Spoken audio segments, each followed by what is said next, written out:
तो हम लोगों का जो पहला चैप्टर था क्रॉप्स वाला, ठीक है, वो साइंस का ख़त्म हो गया है। अभी हम लोग हमारा सेकेंड चैप्टर स्टार्ट कर रहे हैं। Basically the second chapter is about micro organisms, ठीक है फ्रेंड्स, और या फिर मैं कहूँ एंड फोई। तो देखो, आज की क्लास जो है वो बेसिकली एक इंट्रोडक्टरी क्लास है। जिस इंट्रोडक्टरी क्लास में हम लोग माइक्रो ऑर्गेनिजम्स क्या होते हैं इनके बारे में पढ़ेंगे, और कितने टाइप के माइक्रो ऑर्गेनिजम्स हैं उनके बारे में पढ़ेंगे बस। और उनकी थोड़ी बहुत इमेजेस देख लेंगे जो आपकी एनसीईआरटी की टेक्स्ट बुक में है। फिर ज़्यादा डिटेल के लिए हम लोग इस चैप्टर को कल स्टडी करने वाले हैं, ठीक है। चलो, तो माइक्रो ऑर्गेनिज्म के बारे में आते हैं। तो जैसा कि तुम सब इसके नाम में ही एक वर्ड छुपा हुआ देख रहे हो, ठीक है, जो एक वर्ड है माइक्रो और दूसरा वर्ड है ऑर्गेनिजम्स। डन। तो माइक्रो ऑर्गेनिज्म, ये दो वर्ड्स का कॉम्बिनेशन होता है, दैट इज माइक्रो और दूसरा ऑर्गेनिज्म। ऑर्गेनिज्म का मतलब basically living part, living creature, ठीक है, जिस चीज़ में जान है या फिर एक ऐसी चीज़ जिससे आप कई दूसरी लिविंग थिंग्स प्रोड्यूस आप कर सकते हो, उसको बेसिकली ऑर्गेनिज्म कहते हैं। आप भी एक ऑर्गेनिज्म हो, डॉगी भी एक ऑर्गेनिज्म है, चींटी भी एक ऑर्गेनिज्म है, अमीबा भी एक ऑर्गेनिज्म है ना। चाहे आप बहुत बड़ा जायंट एलिफेंट देखो, वो भी एक ऑर्गेनिज्म है। छोटी सी चींटी देखो, वो भी एक ऑर्गेनिज्म है। या फिर जिसको आप अपनी नेकेड आई से देख ही ना पाओ, वो भी एक ऑर्गेनिज्म है। डन। और माइक्रो को अगर हम लोग अपने ट्रांसलेट करें इंग्लिश में, तो माइक्रो का मतलब होता है वेरी वेरी स्मॉल, और हिंदी भाषा में अगर मैं इसको कन्वर्ट करूं तो इसे कहा जाता है सूक्ष्म, ठीक है। इस पर्टिकुलर चीज़ को क्या कहा जाता है? सूक्ष्म, ठीक है। सूक्ष्म मतलब बहुत ही बहुत ही बहुत ही छोटा। तो एक्चुअली में माइक्रो ऑर्गेनिजम्स उस particular group of living creatures को कहा जा सकता है जिन्हें आप नेकेड आई से नहीं देख सकते, ठीक है। ऐसे आप लोगों के पास living creatures which cannot be seen, ठीक है, through naked eye, which cannot be seen through naked eye, उस पर्टिकुलर लिविंग ऑर्गेनिज्म को हम लोग क्या कहते हैं? आप लोगों का माइक्रो ऑर्गेनिज्म कहते हैं। अगर आप उन्हें देखना चाहते हो, ठीक है, फॉर सीइंग, अगर आप उनको विजुअलाइज करना चाहते हो कि उनका शेप क्या होगा, किस तरीके से वो दिखेंगे, है ना, ये अगर आप ये चाहते हो तो उस विजुअलाइजेशन के लिए you need microscope.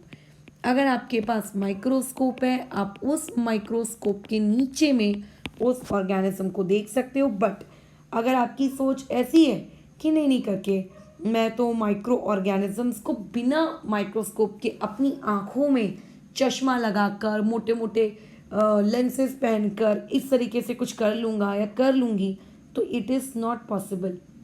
Micro organisms अगर आपको देखने हैं तो उनको देखने के लिए आपको माइक्रोस्कोप लगेगा, मतलब लगेगा। इसीलिए इन्हें माइक्रो ऑर्गेनिजम्स कहते हैं, क्योंकि आप इन्हें देख नहीं सकते नेकेड आई से। और आप खुद कौन हो? आप खुद एक मैक्रो ऑर्गेनिज्म हो, है ना, राइट। जैसे अगर मान के चलते हैं आपकी बॉटल से एक बूंद पानी गिर जाए, या फिर आप जिस पेन से लिखते हैं उस पेन की जो इंक है वो थोड़ी सी लीक हो जाए, आप उसको तक देख लोगे।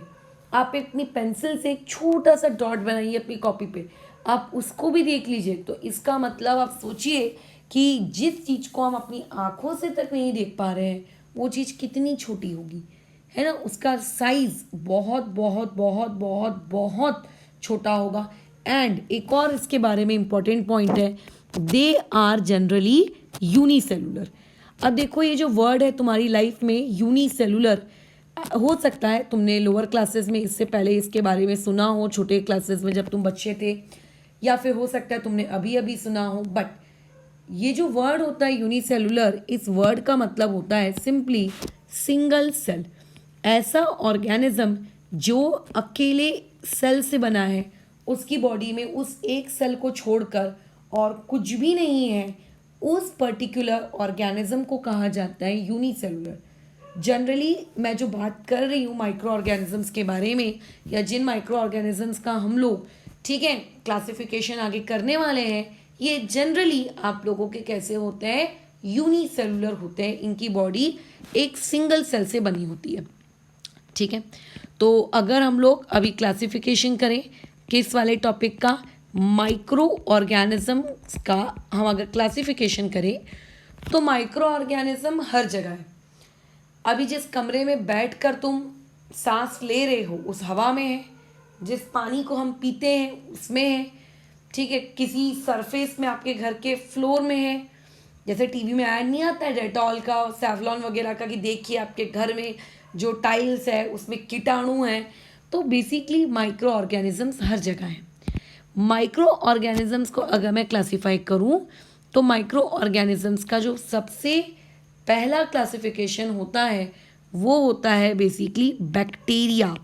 आपने कई बार ये बैक्टीरिया वर्ड टीवी के जो हाइजीनिक प्रोडक्ट्स के ऐड आते हैं उनमें भी आपने पढ़ा होगा, सुना होगा। ठीक है, बैक्टीरिया को आपने इससे पहले देखा होगा, बराबर। अच्छा ठीक है, बैक्टीरिया के अलावा एक और होता है माइक्रो ऑर्गेनिज्म। इसको तो खैर हम लोग अपनी डे टू डे लाइफ में भी इसके बारे में कई बार बात करते ही रहते हैं। ठीक है, पढ़ेंगे हम लोग फंजाई के बारे में। फंजाई ये है आप लोगों का one of the micro organism. एक और माइक्रो ऑर्गेनिज्म जो आपकी लाइफ में होता है that is basically known as protozoa. ठीक है, प्रोटोजोआ ये भी आपकी लाइफ में होता है। और एक होते हैं सबसे गंदे वाले माइक्रो ऑर्गेनिजम्स जिन्हें हम लोग कहते हैं वायरसेस। जैसे कोरोना का एक वायरस है ना, तभी उसकी वैक्सीन खोजनी पड़ी, बराबर। उसकी वैक्सीन एक खोजनी पड़ी क्योंकि पहले से जो मार्केट में अदर बीमारियों की वैक्सीन है वो उस पर काम नहीं कर पा रही थी। खैर ये तो आपके 9th क्लास का एक हेल्थ एंड डिसीज़ का एक चैप्टर, अपन उस पर इसमें ज़्यादा डिटेल में बातचीत करेंगे। बट अभी आपके अपने सिलेबस में ऐसे टोटल, ठीक है, कितने टाइप के माइक्रो ऑर्गेनिजम्स पढ़ने हैं? 4 प्रकार के माइक्रो ऑर्गेनिजम्स पढ़ने हैं और कुछ भी नहीं। एक बैक्टीरिया पढ़ना है, एक फंजाई पढ़ना है, प्रोटोजोआ पढ़ना है और वायरसेस पढ़ने हैं। That's all and this is your syllabus. तो अभी आज की तो क्योंकि इंट्रोडक्शन क्लास है तो हम लोग थोड़ा थोड़ा सबके बारे में जान लेते हैं, फिर धीरे धीरे डिटेल्स की तरफ भी मूव करेंगे। तो देखो, अगर मैं बैक्टीरिया के बारे में बात करूं, ठीक है, कि आपको बैक्टीरिया दिखता है, आपने आजू बाजू क्या कहीं बैक्टीरिया है कि बैक्टीरिया नहीं है, तो हाँ देखो बैक्टीरिया हमारे आजू बाजू होता है। ठीक है, और बैक्टीरिया से भी हम लोगों को बीमारी होती है। अच्छा, कैसे बैक्टीरियल बीमारियों को ठीक किया जाए ये सब आगे आएगा। बट आज की क्लास जैसे कि मैंने बताया एक इंट्रोडक्टरी क्लास है, तो इस पर्टिकुलर इंट्रोडक्टरी क्लास में हम लोग सिर्फ बेसिक्स बारे में जान रहे हैं। ठीक है, अच्छा, तो अब जो बैक्टीरियाज होते हैं, बैक्टीरियाज को क्लासीफाई किया जाता है कि तुम ये वाले बैक्टीरिया हो, तुम वो वाले बैक्टीरिया हो। बट मैडम बैक्टीरिया को आप क्लासीफाई कैसे करते हैं? How you are classifying bacteria? देखो, जब हम लोग बैक्टीरिया को माइक्रोस्कोप के नीचे देखते हैं और माइक्रोस्कोप के नीचे देखने पर अगर आपको आपका बैक्टीरिया कुछ इस शेप का दिखता है, ठीक है, आप माइक्रोस्कोप के पास गए, माइक्रोस्कोप के नीचे आपने रखा अपनी उस स्लाइड को और आप उस पर्टिकुलर स्लाइड को ऑब्जर्व कर रहे हो, ये देख रहे हो कि अच्छा ये बैक्टीरिया कैसा दिखता है, और आपने ऑब्जर्व किया, एनसीईआरटी टेक्स्ट बुक का ही 2nd पेज है, कि आपका बैक्टीरिया देखो इस तरीके की लेफ्ट साइड वाली शेप के जैसा दिख रहा है, थोड़ा सा राउंड एंड राउंड, जैसे पेन की स्प्रिंग कैसी होती है उस तरीके का। और राइट साइड वाला जो ब्लू कलर का डायग्राम है वो आपको कैसा दिख रहा है? वो आपको दिख रहा है थोड़ा रॉड शेप का, कैप्सूल्स के जैसा। तो बेसिकली हम लोग बैक्टीरियाज को उनकी शेप के अकॉर्डिंग क्लासीफाई करते हैं कि जब हम लोग उनको क्या देखने गए, आप लोगों के माइक्रोस्कोप के नीचे देखने को गए, तो माइक्रोस्कोप के नीचे जो बैक्टीरिया है वो कौन सी शेप का दिख रहा है। अब तुम्हारी एनसीईआरटी टेक्स्ट बुक की अगर मैं बात करूं तो वहाँ पे 2 ही डायग्राम दिए गए हैं बैक्टीरियाज के। ठीक है, 2 ही डायग्राम दिए गए हैं। एक जिसका नाम देखो, पढ़ो यहाँ पे क्या लिखा हुआ है, रीड इट, स्पाइरल बैक्टीरिया, और दूसरे का नाम उन्होंने क्या दे के रखा है, rod shape bacteria. But it doesn't means कि बैक्टीरिया सिर्फ इन्हीं दोनों प्रकार के होते हैं, और भी प्रकार के बैक्टीरियाज होते हैं, ठीक है। जैसे एक को मैं कह सकती हूँ कोकाई बैक्टीरिया, राइट, एक को मैं कह सकती हूँ बैसिलस बैक्टीरिया, ये भी एक टाइप हो गया। एक को मैं कह सकती हूँ विब्रियो बैक्टीरिया, ये भी एक टाइप हो गया। बट आपकी बुक में आपको सिर्फ 2 ही टाइप के बैक्टीरियाज दिए हैं, स्पाइरल और रॉड शेप। और स्पाइरल और रॉड शेप क्यों दिया गया है? डिपेंडिंग या बेस्ड ऑन देयर शेप, कि वो जो बैक्टीरिया आपके पास है उसकी शेप कैसी है, उसके बेसिस पे आपको ये वाली चीज़ कैसी है दी गई है। Is it clear? चलो, अभी कैसा है, इस टॉपिक से रिलेटेड क्वेश्चंस कैसे आएंगे पेपर में। आपको ये फलाना बैक्टीरिया दे दिया जाएगा, इस फलाने बैक्टीरिया की आपको शेप देखनी होगी, और शेप देख के आपको आइडेंटिफाई करना होगा कि अच्छा ये रॉड शेप्ड है कि ये स्पाइरल है। डन। अब बैक्टीरिया क्या हमारे लिए यूजफुल होते हैं क्या? सबसे पहला डाउट कि मैडम ये हमेशा हमारे लिए हार्मफुल रहेंगे कि ये हमारे लिए यूजफुल रहेंगे। तो एक पॉइंट एटलीस्ट आज की क्लास में, क्योंकि एक इंट्रोडक्टरी क्लास है, इतना आप जान लो, ठीक है, कि ये आपके लिए यूजफुल भी हो सकते हैं, साथ ही साथ में ये आपके लिए क्या हो सकते हैं, हार्मफुल भी हो सकते हैं। दोनों के दोनों, ये आपके लिए यूजफुल भी हो सकते हैं, साथ ही साथ में ये आप लोगों के लिए हार्मफुल भी हो सकते हैं। कई बार कैसा होता है, जिन लोगों का बॉडी का डाइजेस्टिव सिस्टम अच्छा नहीं होता है, चाहे वो एनिमल्स हो या चाहे वो ह्यूमन बीइंग्स हो, डॉक्टर्स उनको एक प्रोबायोटिक्स देते हैं, है ना। अच्छा, प्रोबायोटिक्स क्या होता है मैं इसी चैप्टर में आगे सिखाऊंगी। ये प्रोबायोटिक्स बेसिकली बैक्टीरिया से बनी हुई होती है, जिंदा बैक्टीरिया से बनी हुई चीज़ होती है, इसको हम खाते हैं। फिर ये बेसिकली हम अपनी बॉडी के अंदर बैक्टीरिया लेकर जा रहे हैं उस पर्टिकुलर प्रोबायोटिक्स के थ्रू, और फिर जब वो बैक्टीरिया हमारी बॉडी के अंदर जाता है तो हमारी बॉडी का जो डाइजेस्टिव सिस्टम है उसको ठीक करता है। तो कई बार इस तरीके से प्रोबायोटिक्स एक्सटर्नली लेने की नीड पड़ती है, अदरवाइज ऐसे कई हमारे फूड सब्सटेंस है, जैसे कि दही, अगर आप उसको खाओ तो उसके अंदर नेचुरल प्रोबायोटिक्स होता है, वो हमारी बॉडी के डाइजेस्टिव ट्रैक को हेल्दी रखता है। बेसिकली दही के अंदर जो बैक्टीरिया होते हैं वो हेल्दी रखते हैं। तो ऐसा नहीं कहा जा सकता कि बैक्टीरिया आर बेकार for us, they are good, ठीक है, they are very good sometimes, but in some cases some of them are harmful for also us also, ठीक है। चलो नेक्स्ट इंट्रोडक्शन में आते हैं हम लोग फंजाई के। तो फंजाई के अगर मैं इंट्रोडक्शन में आऊँ तो देखो, फंजाई का जो बहुत ही कॉमन एग्जाम्पल है, ठीक है, बहुत ही कॉमन एग्जाम्पल है, वो ये है, अगर आपके पास टिफ़िन है, टिफ़िन में लेट से आपको रोटी दी आपकी मम्मी ने पैक करके, और आपने वो रोटी वगैरह खाई, छोटा 1-2 टुकड़ा छूट गया, आपने डब्बा बंद किया और घर ले जाना भूल गए और स्कूल में रह गया। अब स्कूल की लग गई छुट्टी, लेट से सैटरडे आ गया, संडे भर तक डब्बा क्लोज, वैसे स्कूल में पड़ा रहा। आप मंडे को स्कूल जाते हो, पूरा दिन स्कूल करते हो, फिर मंडे की आफ्टरनून या इवनिंग को वो बॉक्स आप अपने घर में पिकअप करके लेकर जाते हो कि अच्छा ठीक है मैं उसको लेकर जा रहा हूँ, है ना। तो जब आप उस बॉक्स को अपने घर में लेकर जाएंगे, तो जब उस बॉक्स को आप खोलेंगे, बहुत गंदी सी बदबू आएगी, या आपको ऐसा भी दिख सकता है कि जो रोटी आप लेकर गए थे, उस रोटी की सरफेस के ऊपर थोड़ा सा वाइट कलर के कुछ ग्रोथ आपको देखने को मिल रही है। That particular thing is basically known as fungi. वो फंजाई मतलब वो माइक्रो ऑर्गेनिज्म की एक पर्टिकुलर कैटेगरी है, ठीक है। या फिर हम लोग मशरूम खाते हैं, कई मशरूम खाने लायक होती हैं, कई मशरूम्स खाने लायक देखो नहीं भी होती है। तो जो मशरूम्स खाते हैं हम, ये मशरूम्स भी इस फंजाई की एक वन ऑफ द कैटेगरी है, ठीक है। मतलब ऐसा मत समझो कि जब कोई खाना सड़ गल जाता है तो उसके ऊपर जो चीज़ उगती है उसको मशरूम कहते हैं, सॉरी उसको फंजाई कहते हैं, ऐसा मत सोचो यार। हो सकता है कि वो पर्टिकुलर फंजाई की कैटेगरी हो सकता है किसी खराब होने वाली चीज़ के ऊपर उग रही हो, और हो सकता है उसी सेम या किसी दूसरे प्रकार की फंजाई की कैटेगरी हमारे लिए हेल्दी हो, उसको हम खा सके, है ना। तो वो डिपेंड करता है, ठीक है, वो डिपेंड करता है।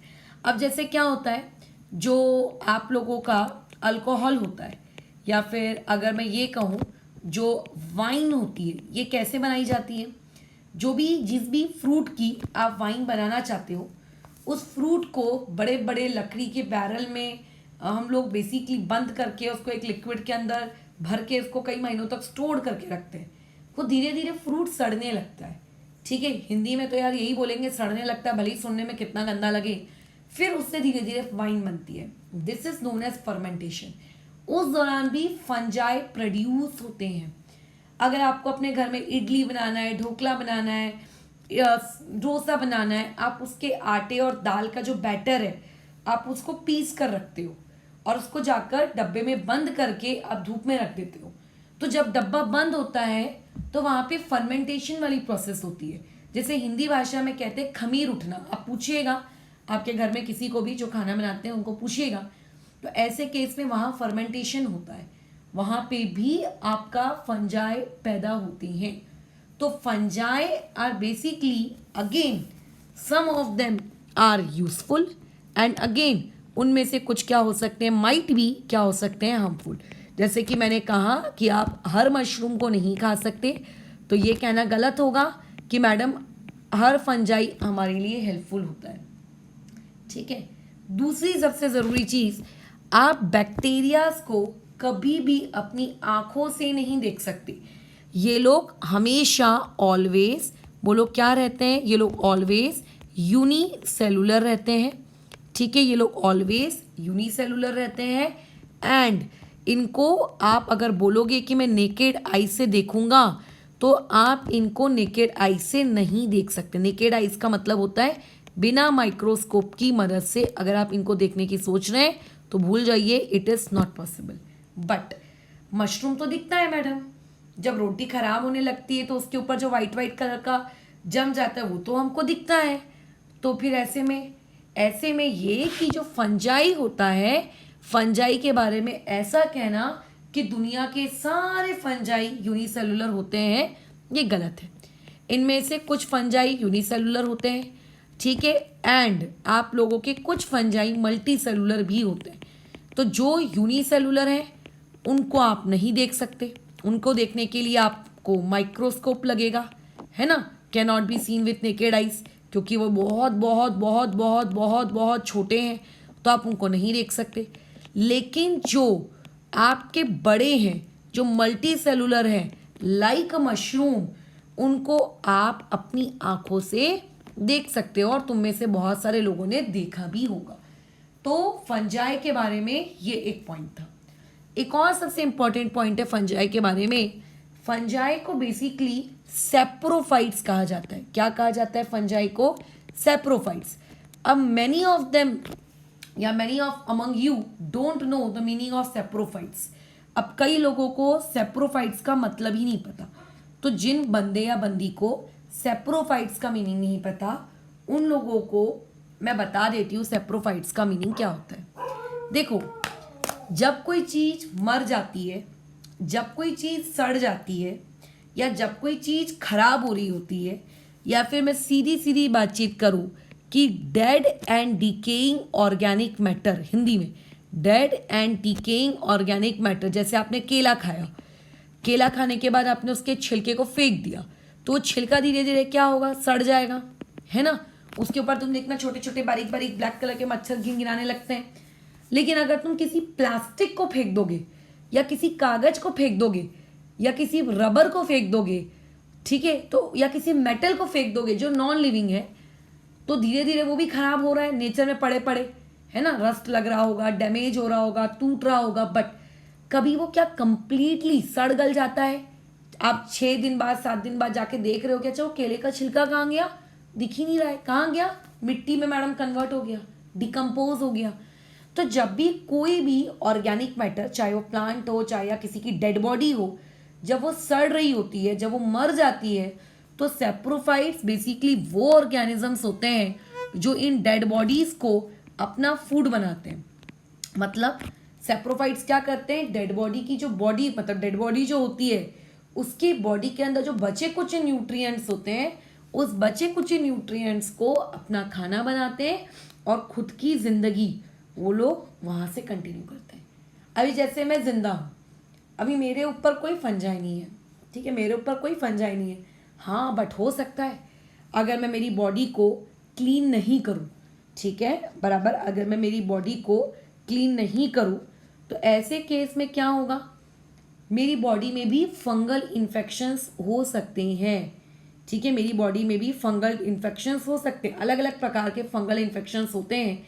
बट टीवी में जो एक ऐड आता था पहले, बहुत पहले, अभी भी शायद आता होगा, रिंग गार्ड का, दांत खाद खुजली मिटाओ। चलो रुको, अपन इसको गूगल करते हैं। ठीक है,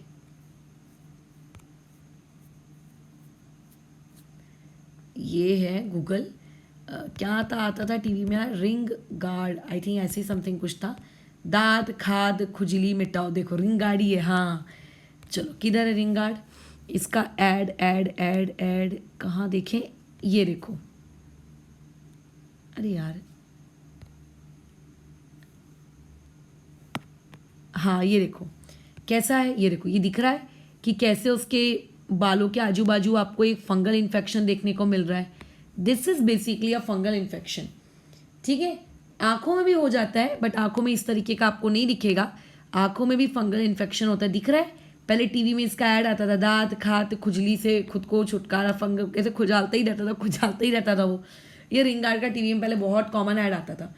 कैसा होता है, जब हमारी बॉडी में किसी जगह बहुत ज़्यादा पसीना जमा हो जाता है, हम नहाते नहीं है बहुत बहुत दिन, या वैसे तो ऑलमोस्ट हर इंसान नहाता है, बट स्टिल अगर कई नए इंसान नहीं नहा रहे हैं, या कई लोगों को बहुत ज़्यादा स्वेटिंग होती है, मोजे पहन कर रखते हैं, गीले मोजे पहन कर रखते हैं, गीले जूते पहन कर रखते हैं, तो इस तरीके की चीज़ों से फंगल इन्फेक्शंस हो जाते हैं। तो ऐसा ज़रूरी नहीं है कि फंगल इन्फेक्शन सिर्फ और सिर्फ आपके, या फंगस की जो ग्रोथ है वो सिर्फ और सिर्फ डेड बॉडीज़ में होती है, हमारी बॉडीज़ में भी वो ग्रो करते हैं। और बेसिकली हमारी बॉडी का जो न्यूट्रिएंट है वो खींच खींच कर खुद को ग्रो करते हैं। पहले जब आप देखेंगे ना, तो आपका ये दांत खाद खुजली आपकी छोटी सी होगी और धीरे धीरे बड़ी हो जाती है। क्यों ये धीरे धीरे बड़ी हो जाती है, क्योंकि आप लोगों की बॉडी से ये न्यूट्रिएंट्स ले रहा है, और न्यूट्रिएंट्स लेकर ये खुद की क्या कर रहा है, ग्रोथ एंड डेवलपमेंट कर रहा है, इसीलिए। ठीक है, तो ये मैंने एक बेसिक बात बता दी फंजाई के बारे में। अच्छा खैर, एक और बात होती है किसके बारे में, आप लोगों के प्रोटोजोआस के बारे में। प्रोटोजोआ क्या होते हैं, तो देखो, सबसे पहली चीज़, प्रोटोजोआ का मतलब जो आप बचपन से माइक्रो या यूनिसेलुलर ऑर्गेनिज्म पढ़ते आ रहे हो ना, कौन कौन से पढ़ते आ रहे हो बचपन से। एक शायद अमीबा के बारे में आपने पढ़ा होगा, भाई मैंने तो पढ़ा था। आपने पैरामीशियम के बारे में पढ़ा होगा, आपने यूग्लिना के बारे में पढ़ा होगा। ये वो कुछ माइक्रो ऑर्गेनिजम्स हैं, इन्हें देखा नहीं जा सकता, ये यूनिसेलुलर होते हैं। इन्हें देखने के लिए आपको क्या करना पड़ता है, आपको माइक्रोस्कोप के नीचे जाना पड़ता है। तो इन कैटेगरी वाले लोगों को हम लोग बेसिकली क्या कहते हैं, आप लोगों का पैराप्रोटोजोआस कहते हैं। ठीक है, इनकी जो बॉडी होती है, इनकी बॉडी के आजू बाजू आपको ऐसे छोटे छोटे छोटे छोटे छोटे छोटे ऐसे ऐसे ऐसे ऐसे धागे देखने को मिलते हैं, जिन्हें हम लोग ऑर्गेनिज्म टू ऑर्गेनिज्म अलग अलग नाम से कहलाते हैं। किसी की बॉडी में फ्लैजिला कहते हो, किसी की बॉडी में सीलिया कहते हो। तो ये होते हैं प्रोटोजोआ। अब एक बार तुम्हारी टेक्स्ट बुक को देख लेते हैं। देखो, टेक्स्ट बुक में प्रोटोजोआ के डायग्राम्स बने, एक का बना है अमीबा और दूसरा का बना है पैरामीशियम। पेपर में सीधा एमसीक्यू पूछ लिया जाएगा, गिव 2 एग्जाम्पल्स ऑफ प्रोटोजोआ। तो आपको पता होना चाहिए अमीबा एंड पैरामीशियम। आपको अलगी के देखो एग्जाम्पल्स दिए हुए हैं, फंजाई के एग्जाम्पल्स दिए हुए हैं, ये नीचे ब्रेड मोल्ड मतलब जो ब्रेड के ऊपर लग जाता है, पेनिसिलियम, एस्पेरेजिलस, है ना, इसके एग्जाम्पल पूछ लेगा। कल को हो सकता है पेपर वाली मैडम इमेज बनाकर दे दे और बोले कि आइडेंटिफाई करो इस ऑर्गेनिज्म का क्या नाम है। तो आपको पता होना चाहिए कि उस फलाने ऑर्गेनिज्म का क्या नाम है। अगर आपको नहीं पता होगा तो आप कैसे बताओगे। और उसके अलावा एक और होता है हम लोगों का माइक्रो ऑर्गेनिज्म, जिसका नाम है वायरस। ठीक है, बराबर, उसका नाम है वायरस। बट वायरस के बारे में मैं ये कहना चाहती हूँ, जब तक वायरस किसी लिविंग बॉडी के पास नहीं जाता, ठीक है, वायरस जब तक किसी लिविंग बॉडी के पास नहीं जाता तब तक वायरस रिप्रोड्यूस नहीं कर सकता। अब जैसे बैक्टीरिया है, लेट से तुम्हारे फर्श में, घर के टाइल्स में अभी बैक्टीरिया मौजूद है, तो बैक्टीरिया को इससे कोई फर्क नहीं पड़ता कि वो तुम्हारी बॉडी के अंदर है, यानी कि एक लिविंग बॉडी में है कि एक नॉन लिविंग बॉडी में है, वो रिप्रोड्यूस होता रहेगा। हर मिनट हर सेकेंड बैक्टीरिया रिप्रोड्यूस होते हैं, उनकी क्वांटिटी बढ़ती जाती है, बढ़ती जाती है, बढ़ती जाती है। लेकिन वायरस कभी भी विदाउट लिविंग सेल सरवाइव कर ही नहीं सकता। अगर वायरस को जिंदा रहना है तो वायरस को जिंदा रहने के लिए बोलो क्या करना पड़ेगा, कोई लिविंग सेल ढूंढना पड़ेगा, चाहे एनिमल का, चाहे ह्यूमन बींग्स का, या चाहे प्लांट का। ठीक है, बराबर। ये मतलब इनडायरेक्टली अगर कोई नॉन लिविंग थिंग है और नॉन लिविंग थिंग के साथ अगर आप किसी वायरस को उस नॉन लिविंग थिंग के ऊपर अगर आप छोड़ दो तो वायरस कैनॉट सर्वाइव। वायरस जिंदा नहीं रह सकता, वायरस मर जाएगा कुछ देर बाद, वो जिंदा ही नहीं हो पाएगा। ठीक है, मर जाएगा छोड़ो, वो जिंदा ही नहीं हो पाएगा। बट अगर आपके पास कोई भी एक लिविंग सेल है, चाहे प्लांट का हो, एनिमल का हो, अगर उसके ऊपर वायरस को डाल दिया गया है, ठीक है, तो फिर देखो वो वायरस कैसे फट फट फट फट खुद की ग्रोथ करता है। ठीक है, वो अगर नॉन लिविंग में डाले हो तो नहीं होगा। ठीक है, अगर लिविंग में डाले हो तो जल जाएगा। तो जब तक वायरस जिंदा नहीं होता है, जब तक उसको एक क्या नहीं मिलती है, लिविंग बॉडी नहीं मिलती। इसके बहुत सारे एग्जाम्पल्स है वायरस से होने वाली बीमारियां। एक तो ये कोविड, ये सबसे भैया आजकल पॉपुलर बीमारी। कई सालों पहले एक और बीमारी पॉपुलर हुई थी जिसे हम लोग कहते थे HIV एड्स। ठीक है, वो भी आपकी एक वायरस से फैलने वाली बीमारी थी। जब कुत्ते वगैरह काट लेते हैं, जिनको इन्फेक्टेड रहते हैं, उनसे एक बीमारी फैलती है, दैट इज़ रैबीज। वो भी आप लोगों का एक वायरल इन्फेक्शन है ना। अच्छा, उसके अलावा अगर बच्चों को 2 बूंद जिंदगी के पोलियो नहीं पिलाए जाएं तो वो पोलियो भी एक प्रकार का वायरस है। So this is all about the micro organisms around you. ठीक है, ये वो माइक्रो ऑर्गेनिजम्स है जो तुम्हारे अराउंड है। वायरस एक्चुअली किसी फिक्स्ड शेप के नहीं होते, या कोई भी माइक्रो ऑर्गेनिज्म कभी किसी फिक्स शेप का नहीं होता कि मैडम आपने बोला था कि अलगी तो स्क्वायर शेप का दिखेगा, मैडम देखो ये तो स्क्वायर शेप का नहीं दिख रहा है। ऐसा नहीं होता है, उनकी शेप वेरी कर सकती है। आप खुद देखिए, आपकी बुक में वायरसेस के नाम पे 2 वायरसेस की इमेज दी है। अगर आप थोड़ा गूगल करेंगे कोरोना वायरस तो आपको उसकी इमेज भी दिख जाएगी। तो हर वायरसेस की जो शेप होती है, जो उसका स्ट्रक्चर होता है, वो वेरी कर सकता है। ठीक है, उसका शेप, साइज, स्ट्रक्चर क्या कर सकता है, वेरी कर सकता है। खैर, तो ये हमने अभी एक इंट्रोडक्टरी क्लास की। कल हम लोग इसके आगे का काम पढ़ेंगे कि माइक्रो ऑर्गेनिज्म जो रहते हैं वो किस तरीके से हम लोगों के लिए हेल्पफुल है, और अगर हेल्पफुल है तो कैसे हेल्पफुल है, और उनको हम कहाँ कहाँ यूज़ कर सकते हैं। ठीक है, मतलब बेसिकली कल हम लोग और पढ़ने वाले हैं। और खैर देखते हैं, धीरे धीरे ये टॉपिक हम लोग आगे कंप्लीट करेंगे। ये चार्ट आप याद करके रख लीजिए, क्योंकि स्कूल के टीचर्स इस पर्टिकुलर चार्ट से बहुत क्वेश्चन पूछ सकते हैं। जैसे ट्यूबरक्लोसिस किस चीज़ से होता है, बैक्टीरिया से होता है, वायरस से होता है, मोड ऑफ ट्रांसमिशन क्या होता है, उसके प्रिवेंटिव मेजर्स क्या हैं, ये आपको पूछा जा सकता है। तो बेसिकली जो चार्ट्स हैं इस चैप्टर में, टोटल 2 चार्ट्स हैं। ये नाइट्रोजन साइकिल हो सकता है ड्रॉ वगैरह करने के लिए आ जाए, है ना, या ड्रॉ करके वो लेबल करने के लिए आ जाए, तो ये अपना पढ़ पुढ़ा के रखना। ठीक है, चलो फिलहाल अभी इस क्लास को यहाँ रोकते हैं। इसके आगे की क्लास कि माइक्रो ऑर्गेनिजम्स हमारे लिए किस तरीके से हेल्पफुल